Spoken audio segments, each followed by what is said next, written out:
Here we are, match point. In the lead, ETOOFRESH, our blue Protoss hero, splitting his workers as he makes a probe. Playing on Desert Oasis. Interesting. Most pros elect to not use this map, but maybe Zerg likes his chances here. It's very, very long distance for Protoss to get their army across, and Zerglings do have greater mobility than Protoss gateway units. Therefore, I like his chances here. They added these destructible rocks right here, which makes it a lot more pleasant to take your natural expansion early and defend it. This might be a pretty good matchup here. I'm rooting for our Zerg hero. Really like to see a Zerg continue because right now, as you may know, Zerg are having a bit of trouble in the competitive game. But same time, expect ETOOFRESH to play really strong and bring this home and try and get into the finals here. He was probably the top seed going into this tournament, and he's likely going to be the top seed going into the finals. So here's the probe coming out to scout, and he's going to pass by this overlord, which knows where the opponent's base is, so he's going straight forward, stopping by this Elnaga tower to see if anything funky is going on. Pull up the production tab here. Just like we saw last game, Gateway going down a bit before the spawning pool. Nothing too out of the ordinary, some birds flapping their wings. And it looks like Zerg is going to expand. It will. ETOOFRESH check the expansion. Yes. Oh, there he goes. Looking and seeing, and oh, he's blocking it. Oh, that is annoying. Oh, did you see how close that was? He was just about to lay down that hatchery. Oh man, oh man, oh man. No, he's queuing up. Oh, this is so entertaining when this happens. It's so frustrating for Zerg. Looks like Zerg still has not got a spawning pool down. He's all the way up to 16 food. Ooh, oh, you're spending too much time microing. You need to be making your spawning pool. Making your spawning pool. Making your... Oh, and finally the probe goes down. Hopefully the spawning pool goes down, and it does. Oh, thank you, Zerg. You're making me a bit scared there. That just proves how annoying it is when people do that to fast expanding Zerg. You really need that to get that expansion up quickly so you get the production there. But when you're being harassed, you're like, oh, I want to get the hatchery, I want to get the hatchery, and you forget to make your spawning pool. Oh man, it sucks. It is horrible. Screw you, ETOOFRESH, for being so mean to Zerg. Second gas going down for ETOOFRESH in his base. Looks like no Zerg going into production yet because the spawning pool is not up yet. Oh. Aren't I intelligent? So it looks like if we look at the units here, still not in the lead with drones.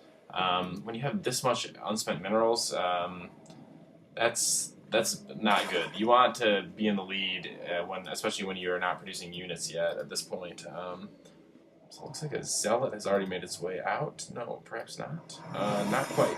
So the first unit is a stalker.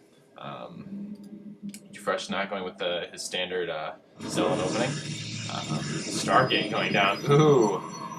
I believe this is the first Stargate I've seen built by ETOOFRESH in this tournament. I have played against him and casted one of his games. Not sure that on record there is another instance of a starport going down. So meanwhile, we've got a couple of Zerglings coming out, likely just to scout. Can't expect to do too much damage there. If you take a look at the mini-map, I love that Overlord placement. Just both sides of the natural there. He's going to see if and whenever ETOOFRESH decides to push out. Unfortunately, what he does not see by having an Overlord, say, right here, kind of sitting around, just on the edges, out of range of the stalker, he does not see the Stargate that is finishing. Remember what I said about the last game about the 4-minute scout? Right now we are about 5:40. And a Stargate is getting a Phoenix out. Oh, that Phoenix. Ooh, oh, that's going to hurt. Phoenix can do things like kill off these Overlords that are stray. Meanwhile, we just see some inject larvae here going on for the Zerg. Both bases up and running here. Still not ahead on drones, but being on 2 bases, he's going to be mining a bit more efficiently than ETOOFRESH. So one Phoenix is out. Let's see when he decides to reveal that. Second unit is a second Phoenix, so he's going for a big Phoenix push, going to try and maybe supply block the Zerg, just prevent him from being able to produce anything. Looking at the production tab, just more drones being made, just continuing to drone up. He's not worried about anything whatsoever. Layer is up, no additional production facilities going down. Again, you really want to get, as soon as you have that layer, and there's comes the Spire, but it's a little bit late. Definitely, as soon as that layer goes up, you want your Spire to be going down, so you got to plan ahead for that.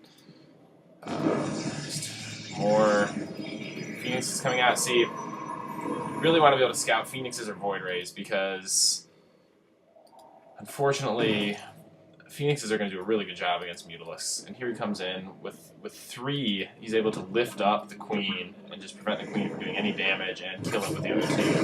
I like to do a drone first, and now shooting at the Queen. Only have 1 shooting. You don't want to be lifting 2 things at once. It's a bad idea, because then you only get 1 hit off. And this Queen is going down. Evolution Chamber, so he can get Spore Crawlers up trying to defend. Retreating a little bit here, he's got to save his energy. Meanwhile, he's going to go around and scout. Enough to pick up another drone. Looking at the production, just more Phoenixes being made right now. Spire is still not up for Nardi, so he's in a lot of trouble. He's got to bring this Queen back. And when it's off creep, and this just hurts. I'll keep my mouse on Nardi here and just watch his supply limit plummet. He's going to have to keep making Overlords if he wants to produce these Mutalisks. Because at this point, if he kills just 1 more Overlord, which he is going to do right here, let's say goodbye to production. He's going to get 4 Mutalisks out, but unfortunately 4 Mutalisks are not going to beat 5 Phoenixes. This game might be over a bit prematurely. Maybe I'm completely wrong on that, but okay, here comes the Mutalisks. You don't want to send 2 at once, you want to get all of them together. And they're together now. And where did the Phoenixes are over here, taking care of the expansion. And yes, they can just kite these Mutalisks. That's pretty bad. You want to be getting against Phoenix's additional queens, many queens. You don't want to let your queens die early. Get out more. But at this point, yeah, this goes down, and I believe Nardi is now supply blocked. That hurts really, really bad. So the counter push, let's watch this. This could be really exciting. He's spending all this money on Phoenixes, so what does he have to defend his base? Nothing. Nothing at all. Attack that. Attack that Nexus. Attack it. Attack it. Oh. Sorry, I was following one thing, and yeah, he's gonna get the Nexus down. Oh, will he get it down? Oh, he leaves the Nexus to protect the Zealots. Oh, Zerglings do not win against Zealots. Going back to where the action is at this point, just 4 Phoenixes, just, his Queens are just dying. You can't let them get ahead of Queens with Phoenixes. These Spore Crawlers are able to do some work. Obviously, the Phoenixes cannot attack the Spore Crawlers. When you have 4 like this, now down to 3, it looks like we lost another. And we'll increase another. Oh, maybe this game will go on for a little bit, as it looks like these Spore Crawlers just did a number on these Phoenixes. These Phoenixes maybe would have been microed a bit better had that counterattack not happened. But at this point, looking at the unit counting station, 39 probes, 22 drones, 5 Phoenixes to 2 Mutalisks, Corruptors coming out. The Corruptors are going to do some damage. The Corruptors will be nice to have against Phoenixes. A good anti-air unit to have for defense. The Spore Crawlers are also going to protect these expansions. But at this point, if I pull up the income tab, we see that ETOOFRESH is more than double in income, which means that his army is going to grow a lot faster than Nardi. Nardi additionally has to build back all that supply he's been losing to these Phoenixes that he'll continue to lose if they continue to scout here. Wisely keeping some Zerglings there, so he's got vision of the map. He knows what's coming. He can see if these Phoenixes push out. But for now, just content to sit here and save up energy. Oh, spotted an Overlord. Oh, and the Overlord dies. And Nardi is once again supply blocked. That's just, once you get behind as Zerg against Phoenixes, it's very difficult to come back. Extremely difficult.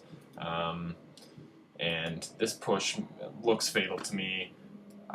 We'll hold out hope for a Zerg player. I love Zerg. Protoss is cool too, but I don't play Protoss. So I'm going to continue rooting for the Zerg. He is the underdog at this point. Down 2 games to none.